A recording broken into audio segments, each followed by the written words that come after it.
Akasema hapana. Firaun akapelekewa habari, akasema chukueni jiwe kubwa mrushieni. Allah naye wamakaru wa makra Allah wallahu khairul makirin, wanafanya vitimbi lakini Allah anavielewa. Kabla ya vitimbi vyao Allah amefanya naye mambo zake.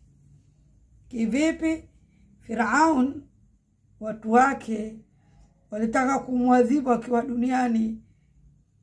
Allah subhanahu wa ta'ala akachukua roho yake kabla lile jiwe halijamwangukia. Jiwe limeanguka katika mwili, lakini roho ishakwenda kwa Allah.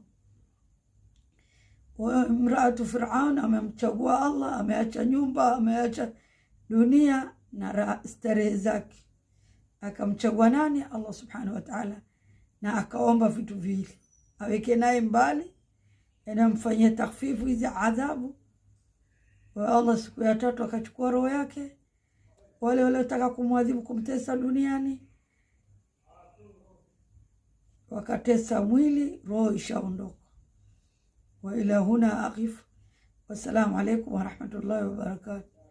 Ilobaki, ukipata kilipu yangu hii, nachoomba kwa Waislamu waniwekee like na share na comment na subscribe ili ifike mbali.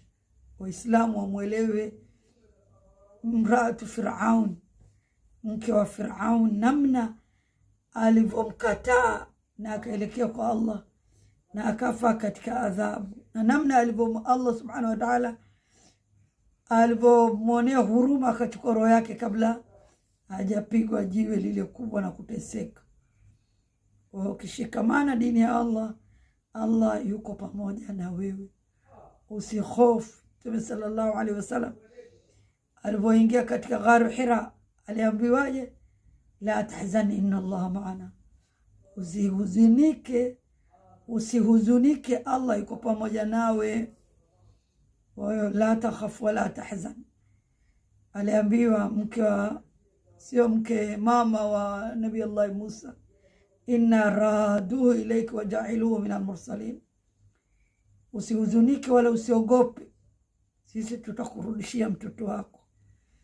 Adalu ala alkhairi kafa'ili, atakayeonyesha watu khair ni kama alifanya. Ukifikisha dini ya Allah mbali, na wewe unapata sawabu zako. Ila huna aqifu. Assalamu alaikum wa rahmatullahi wa barakatuh.